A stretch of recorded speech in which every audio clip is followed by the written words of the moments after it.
Now turn to Section 3 on page 5.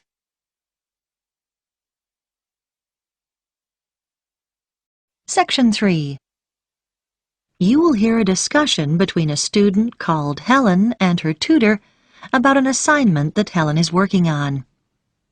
First, you have some time to look at questions 21 to 24 on page 5.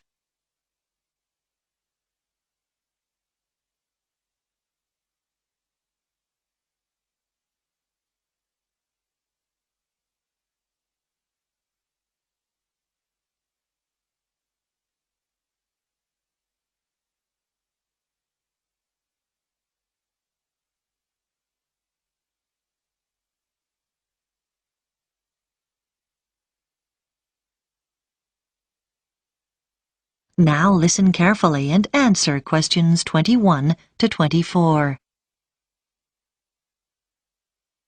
Come in, Helen. How can I help you? Well, I'm doing research for the anthropology assignment, and I was hoping to check a few details. Sure. You chose the topic of Pacific Island tapa cloth, didn't you? What have you found out so far? Well, I was going to introduce my assignment by saying that the tapa cloth is a fabric made from bark, just the outer layer of the trees. It's particularly common in the Pacific Islands, but not exclusive to them. In fact, many other peoples around the world have made high-quality cloth from bark. But what sets Pacific tapa apart is the incredible variety of roles it's played in this region. Yes, nice introduction, though I think you could be more specific regarding dates. Okay, so what about the raw materials used? Well, tapa cloth is made from several species of tree. In the Pacific, the paper mulberry tree is most common, but it doesn't thrive in all conditions. In fact, it wasn't originally found in the islands, but was carried in their canoes by the first migrants. Tapa is also made from the breadfruit tree, which is convenient because its fruit is a staple food. The paper mulberry tree is only grown for tapa making, though. Yes, that's good.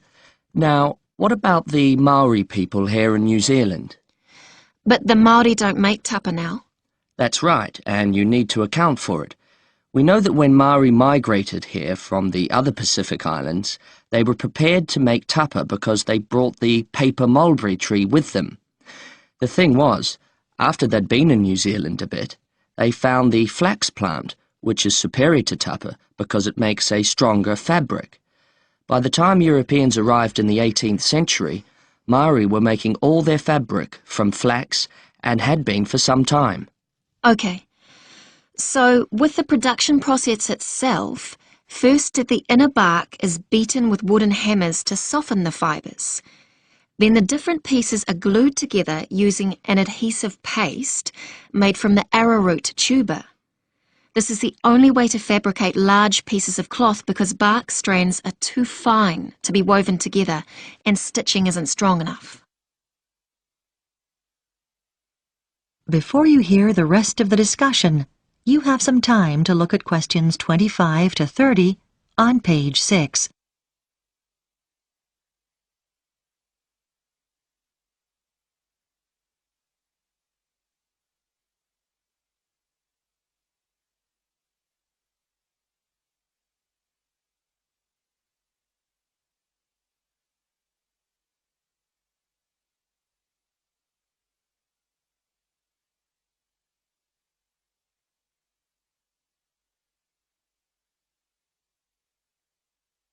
Now listen and answer questions 25 to 30. So now you need details about different countries. Where would you start? I think Samoa is the obvious place. It's famous for its very fine cloth called siapo, which is hand-painted with representations of the ancestors.